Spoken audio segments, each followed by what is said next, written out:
नमस्कार, study for village city channel पर स्वागत है आप सभी का। सामान्य अध्ययन का 154वां प्रैक्टिस सेट नंबर है। Practice set number 154। जो लोग नए जुड़े हैं चैनल को जरूर सब्सक्राइब कर लीजिए। पहला प्रश्न है, शतरंज का खेल उद्भूत हुआ था। शतरंज का जो खेल था वह कहाँ ओरिजिनेट हुआ था? अमेरिका में, भारत में, रूस में या कनाडा में? कहाँ हुआ था? जो शतरंज का खेल है इसकी शुरुआत जो हुई थी भारत में हुई थी। ए नंबर सही हो गया। दूसरा प्रश्न है, हेन सांग की भारत यात्रा के समय सूती कपड़ों के उत्पादन के लिए सबसे प्रसिद्ध नगर था।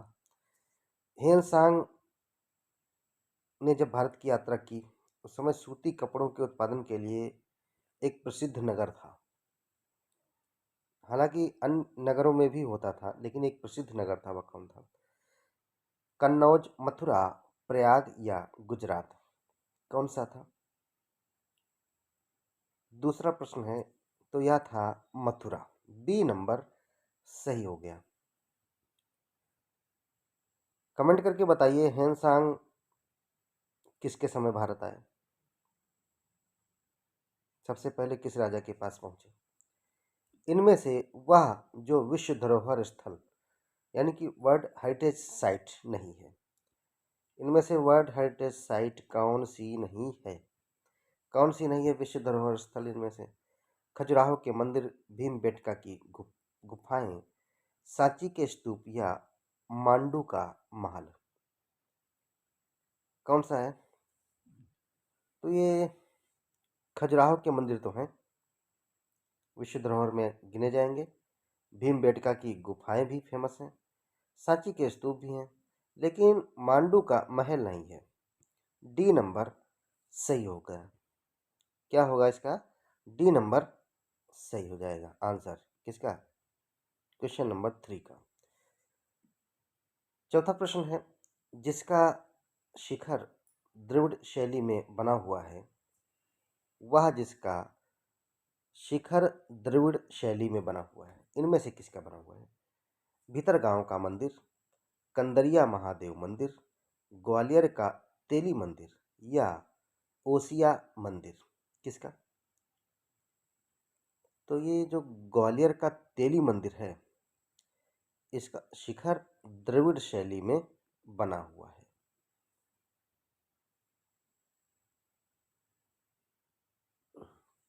पांचवा प्रश्न है, पाला आर्द्र भूमि रामसर साइट किस राज्य में स्थित है? पाला वेटलैंड कहाँ स्थित है भाई? ये रामसर साइट में गिनी जाती है। उत्तराखंड में या फिर मिजोरम, गोवा या बिहार? कहाँ पर स्थित है पाला आर्द्र भूमि? तो ये है, उत्तराखंड में तो है नहीं, मिजोरम में होना चाहिए। हाँ, मिजोरम में है। बी नंबर सही हो जाएगा। Central agro forestry research institute, central agro forestry research institute राष्ट्रीय कृषि वानिकी अनुसंधान संस्थान कहाँ स्थित है? झांसी में, जोरहाट में, छिंदवाड़ा में या बेंगलोर में? वैसे तो कहीं न कहीं वीडियो में आ ही चुका होगा। इसके अलावा रिपीटेड प्रश्न है ये। झांसी में है, उत्तर प्रदेश में। ए नंबर सही है। कोल्ड डिजर्ट किस राज्य में स्थित है? ये मरुस्थल क्षेत्र किस राज्य में स्थित है जो ठंडा है? मध्य प्रदेश में, लद्दाख, हिमाचल प्रदेश या असम? ठीक है, जम्मू कश्मीर के पड़ोस में जाइए, लद्दाख होना चाहिए। सातवें का यहाँ पर कुछ और भी ये दिया है क्या? हिमाचल प्रदेश, तो इसमें जाइए सबसे ज़्यादा फिर हिमाचल प्रदेश। सी नंबर सही हो जाएगा 7। कोल्ड डिजर्ट हिमाचल प्रदेश में अत्यंत ऊंचाई पर स्थित है या बर्फ से आच्छादित है। पिन वैली नेशनल पार्क क्या है? Pin valley national park, Chandratal इसके अंतर्गत आते हैं। और हिम तेंदुआ इस क्षेत्र के सबसे प्रमुख जीवों में से हैं। क्या है हिंद दुआ क्षेत्र को सबसे प्रमुख जीव प्रजाति है क्षेत्र की? Win national valley national park यहाँ पर मौजूद है और चंद्रताल इसके हिस्सा आएंगे कोल्ड डिजर्ट के। इसके अलावा मैंने अभी चर्चा की थी उपरोक्त प्रश्न में कि लद्दाख लद्दाख भी ये भी ठंडा मरुस्थल है इसमें से और सबसे बड़ा क्षेत्र। राष्ट्रीय पक्षी दर्शन दिवस कब मनाया जाता है? राष्ट्रीय पक्षी दर्शन दिवस कब मनाया जाता है? 13 अक्टूबर को, 12 नवंबर को, 6 दिसंबर को या 8 जून को? ये रहेगा 12 नवंबर। बी नंबर सही हो जाएगा। तो 8वें का जो आंसर है 12 नवंबर को राष्ट्रीय पक्षी दर्शन दिवस मनाया जाता है। कमेंट करके बताइए पक्षी विशेषज्ञ कौन है, इसको कमेंट करके बताइएगा। पक्षी विशेषज्ञ रहे कौन से रहे, नाम बताइए। एरुसिक अम्ल किसमें पाया जाता है? एरुसिक अम्ल, तो एरुसिक एसिड किसमें पाया जाएगा? बादाम, लीची या पालक या सरसों, किसमें होगा? तो ये सरसों में मिलता है एरुसिक एसिड। डी नंबर सही हो जाएगा। नेक्स्ट प्रश्न है कांकरेज प्रसिद्ध नस्ल है। कांकरेज किसकी प्रसिद्ध नस्ल है? कांकरेज किसकी प्रसिद्ध नस्ल है? गायों की है, भैंसों की है, हाथी की है या बकरी की है? 10वां प्रश्न रहेगा, यह रहेगा गायों की। जो कांकरेज नस्ल है वो गायों की है। ए नंबर सही है। नेक्स्ट क्वेश्चन, गरीबों की गाय किसे कहा जाता है? भाई गरीबों की गाय किसे कहा जाता है? भेड़ों को, बकरियों को, ए और बी दोनों, उपरोक्त में से कोई नहीं। 11वां प्रश्न है इनमें से कौन सही होना चाहिए? गरीबों की गाय कौन है? बकरियों को ही गरीबों की गाय कहा जाता है। बड़े पैमाने पर पालन किया जाता है गरीब भाई लोगों के द्वारा और वह भी समाज, परिवार, देश का हिस्सा है और बढ़ने में योगदान दे रहे हैं।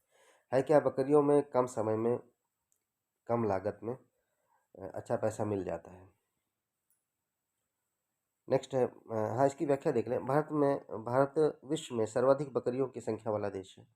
सबसे ज़्यादा बकरियां जो है इंडिया में ही मिलती हैं। इसे गरीबों की गाय भी कहा जाता है, बिल्कुल। जमुना पारी जो उत्तर प्रदेश में है सर्वाधिक दुग्ध देने वाली बकरी है, जमुना पारी। वीर सावरकर अंतर्राष्ट्रीय हवाई अड्डा कहाँ है? वीर सावरकर अंतर्राष्ट्रीय हवाई अड्डा गोवा में, बेंगलुरु में, पोर्ट ब्लेयर या तिरुवनंतपुरम? तो ये पोर्ट ब्लेयर में है। सी नंबर सही हो गया। खरवार जनजाति कहाँ पाई जाती है? कौन सी खरवार जनजाति कहाँ पाई जाती है? उत्तर प्रदेश, मध्य प्रदेश, अरुणाचल प्रदेश या हिमाचल प्रदेश? मुझे लगता है आंसर तो जान ही गए होंगे और जानना चाहिए भी। खरवार जनजाति उत्तर प्रदेश में पाई जाती है। कमेंट करके बताइए किस जिले में सर्वाधिक है खरवार जनजाति। खरवार जनजाति जो है मिर्जापुर, गाजीपुर, सोनभद्र जिले में निवास करती है। यह अत्यंत खूंखार प्रवृत्ति की बलिष्ठ जनजाति है। खूंखार लोग होते हैं, ताकतवर। इनमें से सबसे बड़ी संसदीय समिति है। कुछ पार्लियामेंट्री कमिटीज़ के नाम दिए हैं इनमें से और बताइएगा इनमें से सबसे बड़ी संसदीय समिति कौन सी रहेगी, फिर कौन सी कमेटी है? लोक लेखा समिति, प्राक्कलन समिति, सार्वजनिक उपक्रम समिति या याचिका समिति? कौन सी रहेगी? जो प्राक्कलन समिति है सबसे बड़ी समिति है, संसदीय समिति की बात करेंगे। बी नंबर सही हो जाएगा 14 का। कमेंट करके बताइए प्राक्कलन समिति में कितने मेंबर्स होते हैं? राज्यसभा के या लोकसभा के, केवल या दोनों के? भारत में कर निर्दिष्टीकरण के संवैधानिक प्रावधानों के तहत वह कर जो पूरी तरह से राज्यों द्वारा लगाया और वसूला जाता है। ऐसा इसमें टैक्स जो पूरी तरह से स्टेट्स के द्वारा ही लगाया और वसूला जाता है। आय कर, निगम कर, भू राजस्व कर या जीएसटी, कौन सा रहेगा? तो भाई भू राजस्व कर जो है स्टेट के द्वारा ही लगता है, राज्य के द्वारा ही थोपा जाता है, व्यवस्था की गई। सॉरी। 16% इनमें से कौन सा भौगोलिक क्षेत्र सबसे प्राचीन है? भाई कौन सा इनमें से भौगोलिक क्षेत्र सबसे प्राचीन है? हिमालय का पर्वतीय क्षेत्र, उत्तर भारत का विशाल मैदान, भारतीय प्रायद्वीपीय पठार, पूर्वी तटीय मैदान, इनमें से कौन सा भौगोलिक क्षेत्र सबसे प्राचीन है? 16वां प्रश्न है ये। तो इंडियन पेनिनसुलर ट्राइब्स जो हैं ये रहेंगे। भारतीय प्रायद्वीपीय पठार क्षेत्र ये सबसे ज़्यादा प्राचीन है। 16वें का सी नंबर सही हो गया। कौन सा सही सुमेलित है? इनमें से कौन सही सुमेलित है? नामचा बारवा कहा जा रहा है कि तिब्बत चीन पर है, चीन के पास। नंदा देवी पूर्वी कुमायूं हिमालय पर, नंदा देवी पश्चिमी गढ़वाल हिमालय, नोकरेक शिखर गारो पहाड़ी कहाँ पर है? सॉरी 17वां का कौन सा आंसर सही हो जाएगा? किसकी बात हो रही थी? सुमेलित की है कि? तो नामचा बरवा भारत का पूर्वी क्षेत्र हो गया सबसे ऊंचा पॉइंट हो गया एक तरह से नामचा बरवा। बिंदु तो ये रहेगा तिब्बत चीन के साथ, वहाँ पर पड़ोस में रहेगा। और नंदा देवी पूर्वी जो है कुमायूं हिमालय, नंदा देवी पूर्वी कुमायूं हिमालय, और जबकि नंदा देवी पश्चिमी जो है गढ़वाल हिमालय। नौकरेक शिखर गारो हिल्स, ठीक है, ये भी उपरोक्त सभी है। डी नंबर सही रहेगा। 18वां प्रश्न है, गंगा बहुत ही प्रदूषित नदी है। जो नदी जितनी पवित्र होती है वह उतनी ही अधिक प्रदूषित होती है, ऐसा नहीं है। गंगा बहुत ही प्रदूषित नदी है तो हम कह सकते हैं, लेकिन जो नदी जितनी पवित्र होती है उतनी ही अधिक प्रदूषित होती है। अगर धार्मिक प्रवृत्तियों के अनुसार हम देखेंगे तो उसमें अवेयरनेस अगर कम होती है, कम ही है लोगों में, वह लोग गंदा जरूर करते हैं। तो 18वें नंबर का कौन सा आंसर सही होना चाहिए? लेकिन जरूर नहीं कि पवित्र हो गंदा हो। वैसे तो दोनों सही हैं, लेकिन व्याख्या में सफल नहीं हो पाता, व्याख्या में उपरोक्त कथन सही नहीं हो पा रहा, तो सी नंबर सही हो जाएगा।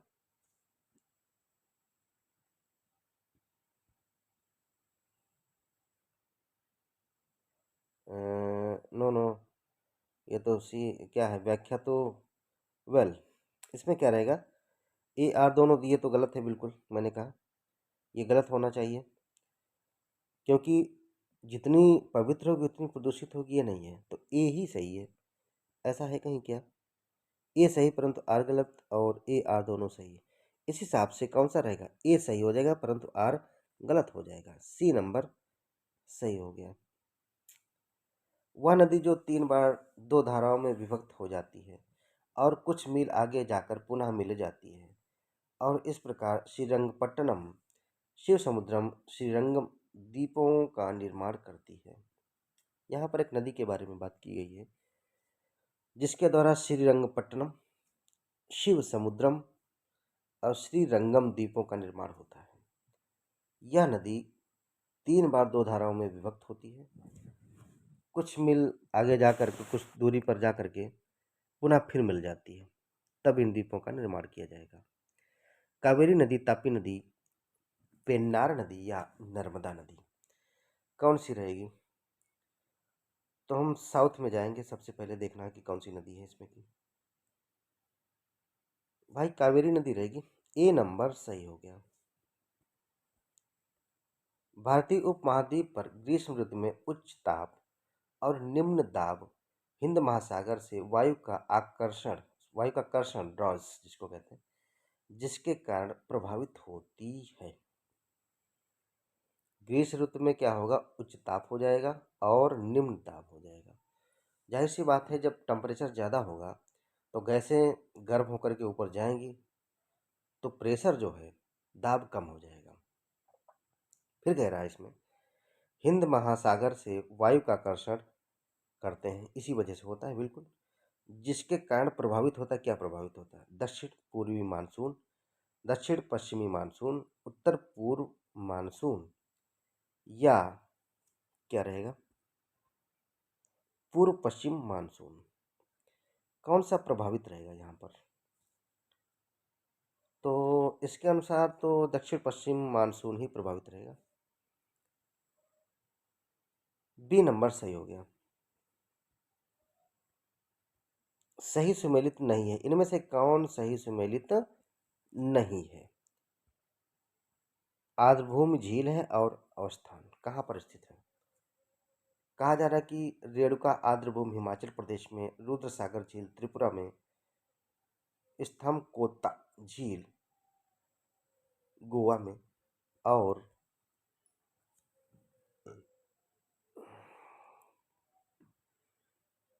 सॉरी 21वां नंबर कौन सा सही होना चाहिए? तो इसमें सीधे यही है, नहीं है की बात हो रही। रेणुका आर्द्रभूमि तो हिमाचल प्रदेश में है। रेणुका आर्द्रभूमि कहाँ है? हिमाचल प्रदेश में है। और रुद्र सागर झील त्रिपुरा में है। स्थमाकोत्ता झील गोवा गलत है। ये कहाँ? केरल में होना चाहिए। स्थमाकोत्ता झील केरल में स्थित है, गोवा में नहीं है। कहाँ स्थित है? केरल। स्थमाकोत्ता कहाँ? केरला में है। नेक्स्ट क्वेश्चन, दर्पण के सामने खड़े एक व्यक्ति को अपना प्रतिबिंब अपने से बड़ा लगता है, इसका तात्पर्य है कि दर्पण का प्रकार है। भाई आप शीशा के सामने खड़े हो जाएं, आपका जो इमेज बनेगा उसमें आपसे बड़ा लगेगा, अगर शीशा वो पूरा है, आप दिख पाते हैं पूरे, तो इसका तात्पर्य क्या होगा? अवतल होगा, उत्तल होगा, नतोदर होगा, इनमें से कोई नहीं। अवतल दर्पण होता है भाई। ए नंबर सही हो गया। जल के अंदर वायु का बुलबुला व्यवहार करता है। जल के अंदर वायु का बुलबुला कैसा व्यवहार करता है? नतोदर लेंस जैसा, अपसारी लेंस जैसा, उत्तल लेंस जैसा, इनमें से कोई नहीं। अपसारी लेंस जैसा। बी नंबर सही हो गया। जल के अंदर जो बुलबुला है अवतल लेंस की तरह वर्क करेगा। वह वह बहुलक जो बुलेट प्रूफ खिड़की बनाने में उपयोग किया जाता है, इनमें से कौन पॉलीमर है जो बुलेट प्रूफ विंडोज बनाने के काम आता है? कौन आता है बुलेट प्रूफ खिड़की बनाने में? पॉलीयूरेथिन, पॉलीस्टायरीन, पॉलीकार्बोनेट, या पॉलीएमाइड? किसके द्वारा बुलेट प्रूफ खिड़की बनती हैं? ये पॉलीमर है एक प्रकार का, इसी पॉली पॉली लगा है, यानी कि बहुलक है। कौन सा होना चाहिए? तो ये पॉलीकार्बोनेट ही है। सी नंबर सही हो गया। बुलेट प्रूफ खिड़की प्रधानमंत्री की गाड़ियों में, राष्ट्रपति जी के, और जो इस तरह से माननीय लोग हैं। जीवाश्म ईंधनों में स्वच्छतम ईंधन है। जीवाश्म ईंधनों में स्वच्छतम ईंधन कौन सा है? कोयला, पेट्रोल, डीजल, या प्राकृतिक गैस? 25वां प्रश्न है। कोयला तो प्रदूषण युक्त है, पेट्रोल भी डीजल भी, भाई प्राकृतिक गैस ही रहेगी। डी नंबर सही हो गया। कह रहा है कि जीवाश्म ईंधनों में स्वच्छतम ईंधन है नेचुरल गैस। निम्न कथनों पर विचार करना है। कपड़े धोने के चूर्ण में अपमार्जक में सोडियम सल्फेट क्या है? कपड़े धोने के चूर्ण यानी कि जो पाउडर है उनमें सोडियम सल्फेट और सोडियम सिलिकेट इसलिए मिश्रित किए जाते हैं कि चूर्ण शुष्क रहे, चूर्ण की क्षारीयता बनी रहे। इनमें से सत्य कथन को पहचानिए। केवल एक, केवल दो, एक और दो, इनमें से कोई नहीं। तो कौन सही होना चाहिए?